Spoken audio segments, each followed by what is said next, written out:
friends. This is another episode of the program Empire of Lies, in which we discuss manipulation and disinformation in the Russian media. When war becomes business.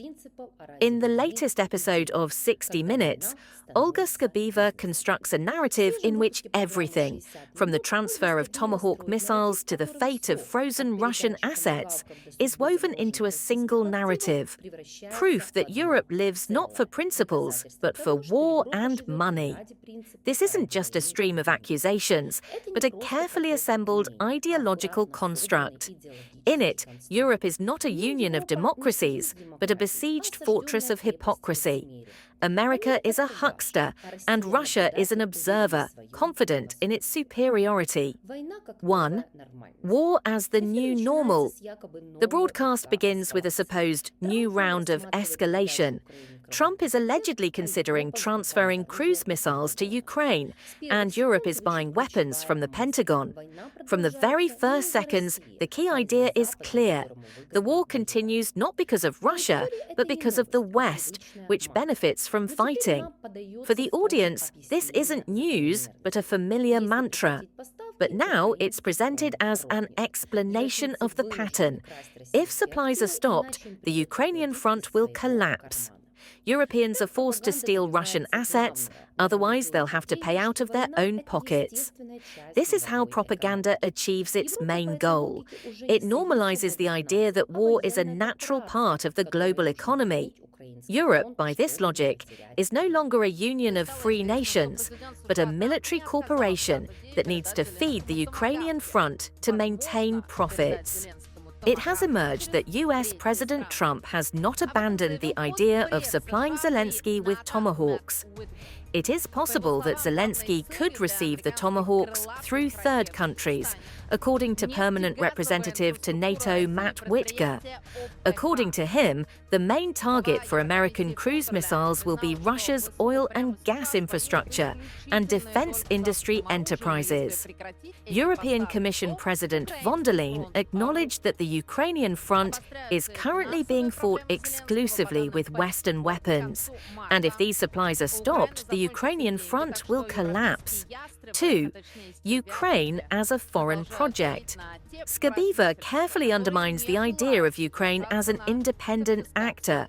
Here, Kyiv is not a subject, but a hostage. It's running out of money. Zelenskyy is begging Europe, discussing a peace plan for which Europeans must pay. The idea behind this rhetorical device is simple. Ukraine is incapable of existing without external control, and therefore its interests carry no moral weight.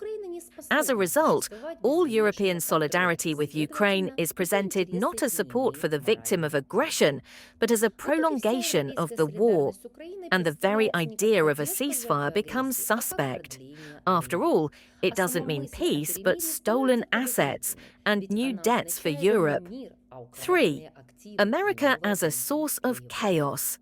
Trump is the main character in this broadcast. His words about ending the war and getting along with Putin are accompanied by an ironic subtext. All this is merely a cover for escalation. Propaganda cleverly plays on contradictions. Trump is a peacemaker, yet he is arming Ukraine. He has sorted out global problems, yet his approval ratings are falling. He is Putin's friend, yet he is imposing sanctions. For the Russian audience, this is a way to discredit the US as an inconsistent power, while for the European audience, it sows doubt. If even Washington doesn't know what it wants, is this strategy worth trusting? Behind the scenes of this logic is a hidden message to Moscow. The US is tired, Europe is weakening, soon you will be left alone and able to dictate terms. 4. Europe as a parasite in war. Skabeeva goes a step further. She lists the countries that must pay for Ukraine, speaks of a race against time, and Brussels' pressure on governments unwilling to finance a ruined country. It all boils down to the thesis: Europe isn't helping, but robbing itself for the sake of someone else's war. And then comes the usual set of fears. Hungary and Slovakia are uniting against supporting Kyiv.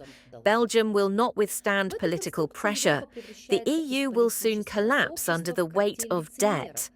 In this construct, Europe is transformed from a political community into a cartel of hypocrites, willing to steal to maintain their own power.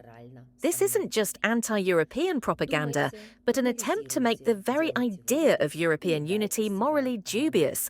This was the Empire of Lies program. See you soon.